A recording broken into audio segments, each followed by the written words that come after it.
aking At mas pag-uusapan. tinanggal niya bigla yung panty ko. Mga sikretong dito mo lang mapapakinggan. Top Secrets. Top Secrets. Top Secret. Top Secrets.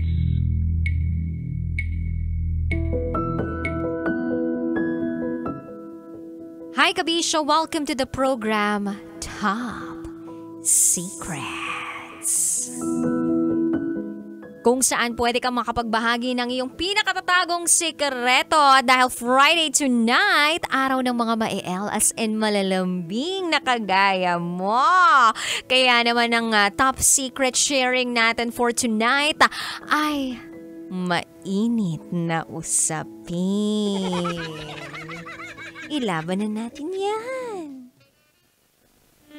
At meron na nga po tayong caller sa kabilang linya. Hello, magandang gabi sa'yo. Hello po, magandang gabi po, Ma'am Rocky.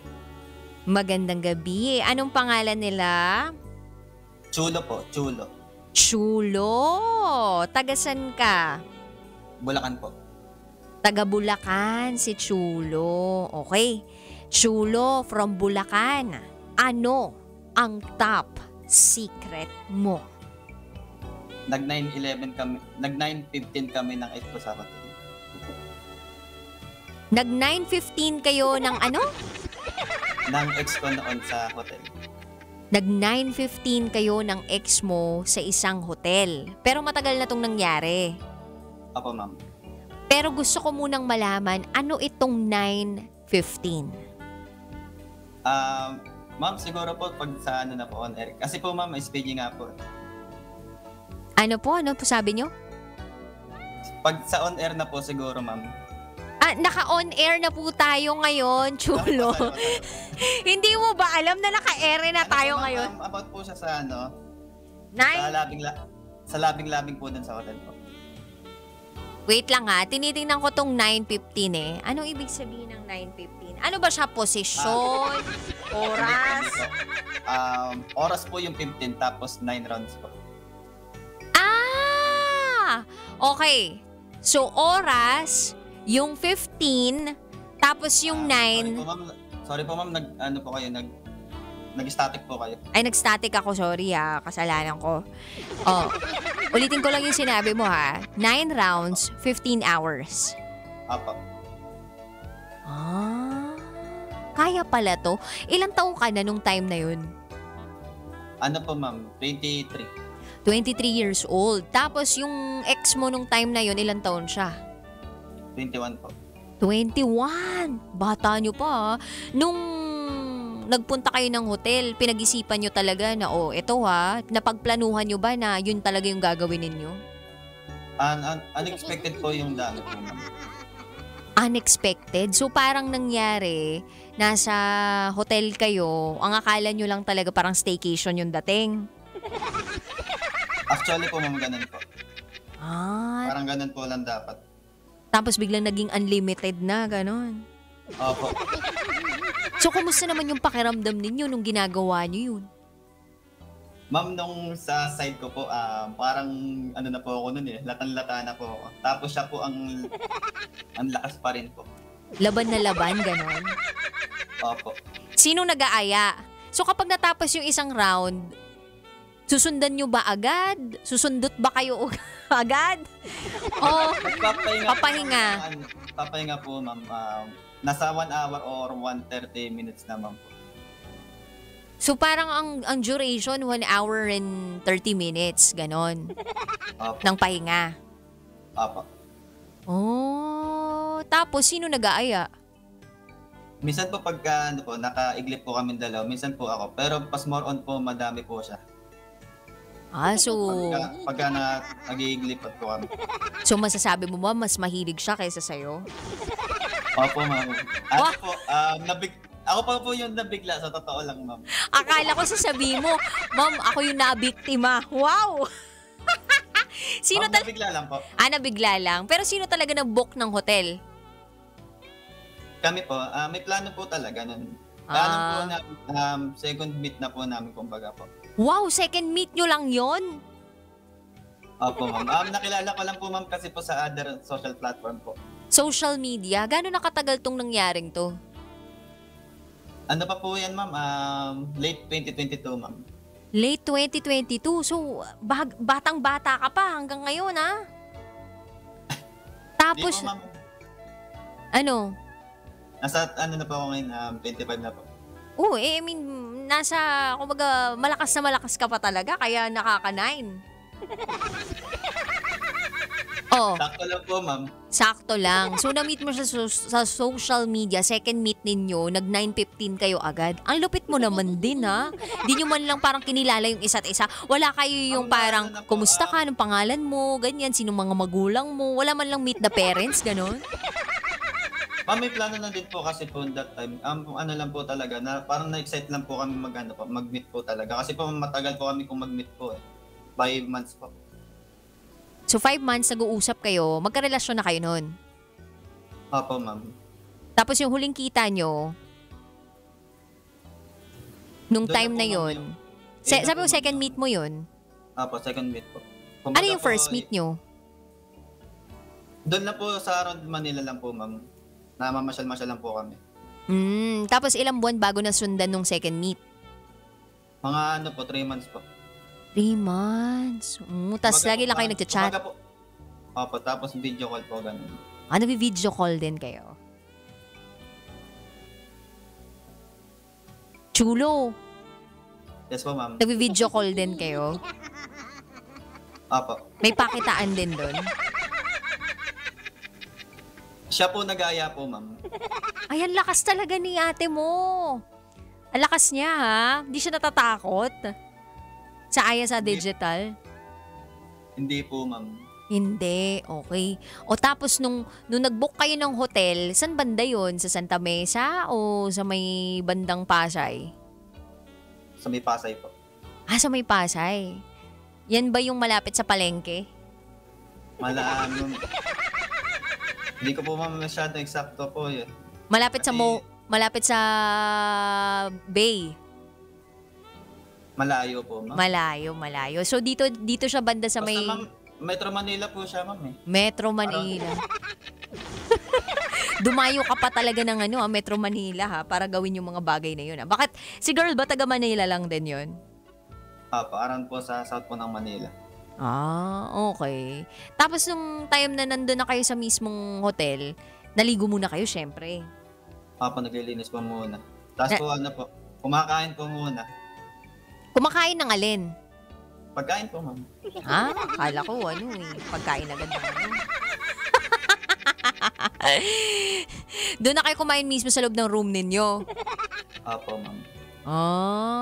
So anong lesson na natutunan mo dun sa tagpong yun? Naulit pa ba yung 9:15 na yun? Hindi na po, ma'am. Parang ako na po, ma'am, yung sumuko. Kasi po, parang nagiging toxic agad po yung relationship namin. Dahil po sa ganun eh. So, meaning, yung pagiging mahilig nung naging ex mo, hindi masyadong healthy para sa'yo? Opo. Kasi po, ma'am, kung isipin po, di ba parang ang swerte po sa lalaki pagka may ganun pong babae. Pero parang nasobrahan naman po eh. Masasabi mo ba na addict siya? Hindi po, ma'am, hindi po. Talaga pong parang, ma'am, talagang nakahiligan lang niya na yung sa ganun, ma'am. Nagulat din ako. So, hindi ka niya pang-una?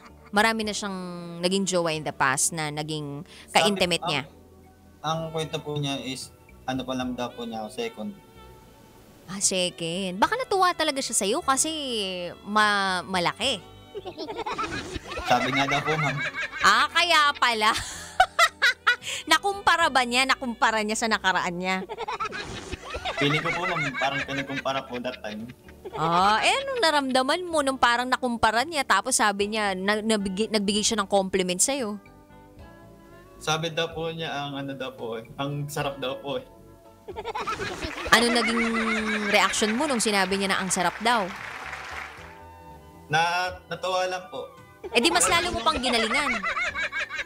Opo, pero nung bandang na po ako, nasa 7 to 9 rounds, parang walang-wala na po talaga. Pinipilit na lang na tumayo.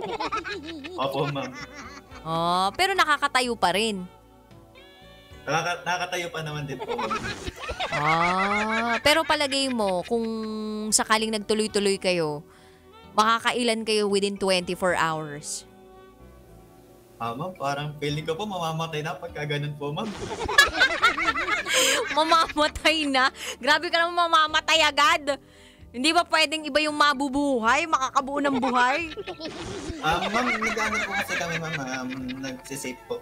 Nagsisave. Kaya pala. So, yung second meet na yon hindi na nasundan yon o nasundan pa? Hindi na po talaga, ma'am. Kasi ayaw mo na talaga pagkatapos nun? Kasi nga, opo, ma'am. Kasi po, natotoxic na po ako sa ganun pong setup. Eh. Kahit po sa video call po, siya yung nag-aaya na. Ay, may ganun palang lalaki na kapag... Akala ko lahat ng... Hindi, I mean, may ganun palang lalaki na parang aayaw. Opo, ma'am. Ang alam ko kasi... Nakakapagod po, ma'am. Seryoso ba yan? Alam mo, coming from you, ngayon ko lang, I mean, coming from a guy, ngayon ko lang talaga to na, parang narinig sa tanang buhay ko. Parang normally, mga lalaki, sila yung laging nangangalabit, sila yung laging may gusto, sila yung manyakol, kumbaga yun yung mga datingan, diba? Pero ngayon ko lang narinig sa tanang buhay ko na isang lalaki sumuko sa babae dahil hindi niya kaya yung pagkahilig ng partner niya. Tama ba ako? Opo, ma'am. Kasi po, ma'am, nakwento ko din po sa mga kaibigan ko po, sabi po sa akin, lubayan mo na yan, pare. Kasi pare, hindi na healthy yan. Kumbaga, kami na yung naano sa'yo. Ganun po, ma'am. Iniisip ko lang what made it toxic? Meron ba siyang pinapagawa sa'yo, nakakaiba? Or, yung duration talaga, yung dami? Yung issue? Yung duration po yung issue po talaga, ma'am. Duration talaga yung issue, yung dami ng beses sa loob ng isang araw. Para sa'yo ba, ano ba yung normal na number of intimate acts sa isang pagkikita? Opo. Pero sa loob ng isang linggo, gaano kadami dapat? Ay, ma'am, hindi ko na po masasabi po yan. Parang ako na po yung lalabas na nasosobran. Di naman. Kumbaga, gusto ko kasing parang mahimay-himay kung ano yung perspektibo ng isang lalaki na nanggaling sa ganyang klaseng relasyon. Imaginein mo ngayon ko lang talaga narinig na lalaki yung sumuko dun sa kagustuhan ng babae na parang normally ang mga lalaki yun yung talaga nangangalabit pero ngayon sobrang lupit, 'di ba? Na ikaw lalaki hindi mo kinaya na nakakailan tong si babae na gusto niya pa. So, wala lang. It's something na bago sa akin, bago sa pandinig ko. And siguro yung mga kabisyo natin nakikinig ngayon, may i-share din ganito. Meron ikaw Chulo, meron ka bang kaibigan na hindi rin kinaya yung pagkahilig ng partner niya? Meron naman po, ma'am. Kaso, mas malala po talaga po sa pagka i-compare po. Normally ba ang mga lalaki, nagkukumparahan kayo na, alam mo ba, siyam na rounds nga kami nitong jowa ko. Naggaganunan ba kayo? Pag nag-ano po kami, ma'am, pag nag-iinuman po. Seryoso, pinag-uusapan yung mga babae pag nag-inuman kayo kung nakakailan kayo sa isang Ma'am, pagka na po kami sa inuman, pagka na out of topic na po minsan, nung walang-wala na po talaga, yung pigab-tiga na po kung pag-uusapan pa po namin. Pinag-uusapan niyo yun? Kahit jowa ninyo, kahit mahal na mahal ninyo? Opo, ma'am. Minsan po talaga, ma'am, hindi po naiwasan po yung ganun. Sa pagdating po sa inuman. Pero close nyo naman yung mga pinagkukwentuhan nyo tungkol sa ganong klaseng. Super close po. Mga kapitbahay ko po nun. Kapitbahay pero kaibigan mo naman? Sobrang kaibigan po. Since pagkabata po.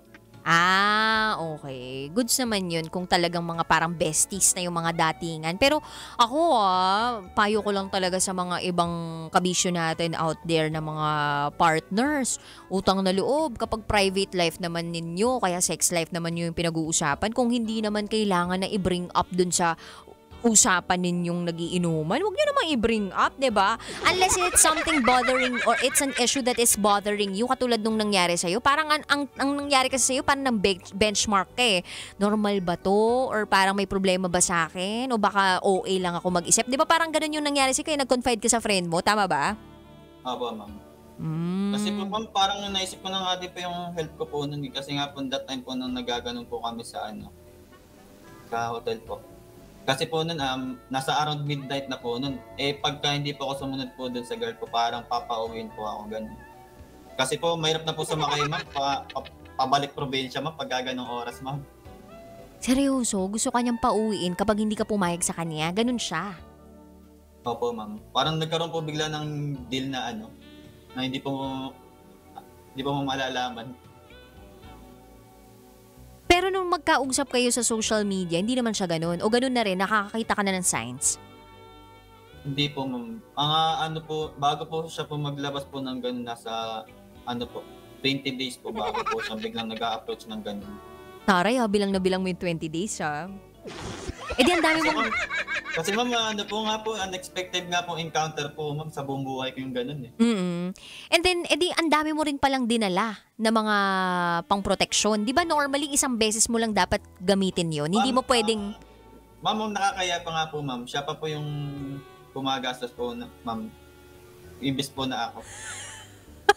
Kulang na lang bayaran ka nung gabing yun, no? Opo. Pero may hati naman po ako doon po sa bayad po sa pag-rent. May hati ka naman. Pero... Saka po doon sa pagkain. Pero yung dala-dala niya, siya may dala nung mismong mga kapote. Hindi po, ma'am. Pinapabili lang po ako doon po sa labas. Pero... Kasi po may katabi po doon na bilihan lang po sa baba lang po ng hotel. Talagang katabi lang po. Pero kompleto naman. Opo. Kasi 'di ba dapat 1:1 lang. So 1 round dapat 1 kapote. Tama ba? Opo. O pwedeng mag-recycle? Hindi po, ma'am. Parang nakakatakot po kasi pag magre-recycle, ma'am. Bawal pala talaga mag-recycle. Buti na lang wala kayo nabuo dun sa Siam na yun. Opo, ma'am. Imaginein mo kung ikaw pala tatay, no, lumabas bigla. Tapos, hinahanap ka pala all this time. Sabi, may bata pala kayong nabuo. Paktay ka dihadong day. Ikaw ba ngayon may jowa ka na? Wala pa po, ma'am. Pero po, dapat po nito po magkakaroon, pero bigla po nanlamig. So anong hinahanap mo ngayon sa jowa? Yung nakabalance na po sa buhay po, kumbaga, ma'am, na may trabaho din po. Tapos hindi po ganun po mag-mindset po. Hindi po ganun ka Mag-mindset po, dun po sa ex ko po. Kasi po parang yun po yung naging mindset na lang niya. Na wala na lang siyang trabaho? Ganun ba yun? Hindi pa, ma'am, parang nag-cycle po siya dun sa, sa SEX. Yung pagkahilig niya sa sex? Opo, ma'am. Well, sana talaga makatagpo ka ng taong ganun na magmamahal talaga sa'yo ng tapat at totoo na hindi naiikot doon lang sa pakikipag-sex yung habol sa'yo, diba? Kumbaga, yung love-making, yan yung mas pinaprioritize, diba? Opo. Sabi pa nga po sa akin po that time po nung ex ko nun, parang dahil ko pa daw po nakainom po ng pampasigla. Sa'yo niya pa talaga sinabi yun, ha? Opo. Dapat sinabi mo sa kanya kasi siya yun eh. Kumbaga tinatayo mo lang yung bandera mo nung time na yun kasi ayaw mo mapahiya, second meet nyo pa lang, diba? At least kung sakaling may review, uso yung review, diba? Pwede ka niya ma-review na he made it, ganun. Inisip ko na nga lang po, ma'am, nung pag-uwi ko po, parang kung ano pinatasabihin po sa akin. Diba? At least hindi ka pa rin naman napahiya, diba? Tinapos mo pa rin yung 15 oras na yun. Opo, ma'am. Nung pag-uwi ko nga po, ma'am, parang latan-lata na ako. Talaga, nagpahinga ka lang buong araw, ganon? Ilang araw yung recovery? Isa't kalahati po siguro. Wow! Kakaloka yung isa't kalahati. Well, anyway, Chulo, maraming salamat sa pag-share ng yung SPG secret file. Nakakashock yung shinare mo ngayon, ha. Kumbaga, bibihira lang sa lalaki yung marinig ko na nagreklamo dahil sa dami o sa kahiligan ng kanilang partner na makipag-tsuktsak chenes tulo ang duget sa kanila. So, this is a different SPG top secret. So, thank you very much. Thank you po, ma'am. Chulo, ingat lagi. Bye! Bye po. At yan po ang ating top secret sharer rated SPG edition ngayong gabing ito. Nakakaloka. Enlighten nyo nga ako dun sa part na may lalaki pala talaga na hindi masyadong mahilig at hindi gumugusto ng babae na mahilig na mahilig. Akala ko pabor sa inyo yung ganun eh. Yung pala hindi masyadong pabor kasi natotoxican kayo. Biruin niyo, may kondisyon ba naman no? Uuwi na siya kung sakaling hindi siya mapagbigyan. Wow! Hindi! Anyway, bukas magsasama tayo 2:00 ng hapon hanggang 6:00 ng gabi para sa Love Radio Academy. Nakapiling po ninyo si DJ Raketera sa stasyong 90.7 Love Radio. Bye guys! Kailangan pa bang i-memorize yan? Love Radio. Basic!